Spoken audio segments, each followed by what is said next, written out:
खुलुमबाय लोगोफोर welcome back to द चैनल चिकन क्रिएटर्स यूट्यूब चैनलाव नोंथांमोनखौ बरायबाय आसा खालामो नोंथांमोना गासिबो मोजाङै दङ आंबो दासान्दि मोजाङैनो दङ स' दिनैहाय जोङो सावरायनो आखायाव लादों सानै मानसि गोमानानै दङ उदालगुरि डिस्ट्रिक्टनि स' बिथांमोननि सायावनो आं दिनैहाय भिडिअ खालामदों नोंथांमोना बबेनि आरो सोर जाथायखौ आबुङै मिथिनो थाखाय भिडिअखौ जोबजासिम नायलांदो स' भिडिअखौ जागायनायनि सिगांनो नोंथांमोनखौ मोनसे बाथ्रा खावलायनो सानो नोंथांमोना चेनेलाव गोदानै फैदोंब्ला चेनेलखौ साबस्क्राइब खालामनानै लाखा आरो खाथिनि बेल आइकनखौ प्रेस खालामनानै लाखा फैदो दानिया दिनैनि भिडिअखौ जागायदिनि लेट्स गो उदालगुरि डिस्ट्रिक्टनि सिङाव थानाय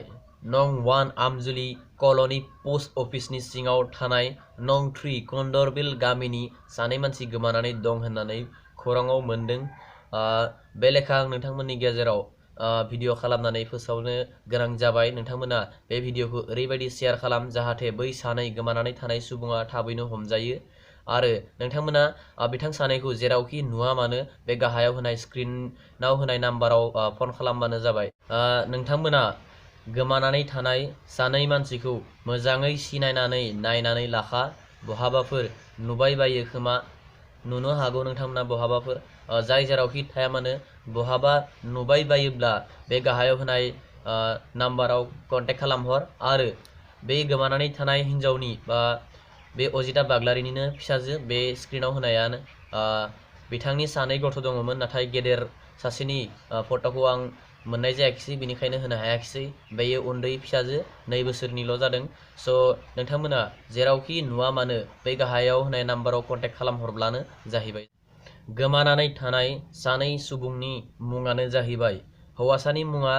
अनसाय दैमारि आरो हिन्जावसानि मुङा अजिता बाग्लारि आरो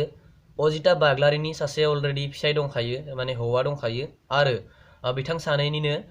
खुदियाफोर दङमोन सासेया 8 बोसोर जादों आरो सासेया 2 बोसोरल' जादों होननानै आं मिथिनानै मोनदों स' जोंसार बाग्लारिनि फंबाय आरो अजिता बाग्लारिनि बिबोनां बिलात बाग्लारिया आंनो बे जाथायखौ खोन्थाहरदों माने बिलात बाग्लारिनि बिबाजै जायोमोन बे गोमानाय हिन्जावा स' बिथाङा आंनो जाथायखौ गासैखौबो खोन्थादों बे लेखा आं नोंथांमोननो भिडिअ बनायनानै फोरमायदों स' मैया फुंबिलि 2 रिंगानिफ्रायनो अनसाय दैमारि आरो अजिता बाग्लारिया गोमानानै दं होननानै बिथाङा खोन्थाहरदों दायो उन्दै सासे फिसाजोआहाय 2 बोसोरनिल' बियो गाबगासिनो दं होननानैबो खोन्थाहरदों स'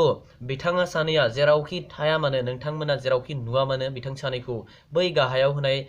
नाम्बाराव कल खालामनानै खोन्थाहरो जेरावखि नुवा मानो स' बिथां सानैया थाबैनो हमजानांगौ आरो नोंथांमोना बे भिडिअखौ बिराद शेयार खालाम ओरैबायदि शेयार खालाम जाहाथे बिथां सानैया थाबैनो हमजाथारनो नांगौ स' लोगोफोर दिनैनि भिडिअआ बेखिनियानोमोन नोंथांमोना भिडिअखौ मोजां मोनदोंब्ला लाइक खालामनानै होदो आरो चेनेलाव गोदानै फैदोंब्ला चेनेलखौ साबस्क्राइब खालामनानै ला आरो खाथिनि बेल आइकनखौ प्रेस खालामनानै ला जाहाथे नोंथाङा आंनि गोदान भिडिअनि लेटेस्ट नटिफिकेसनखौ थाबैनो मोननो हानाय बायदि दिनैनि थाखाय बेखिनियानो जासिगोन जै बर' हारिनि जै बाय बाय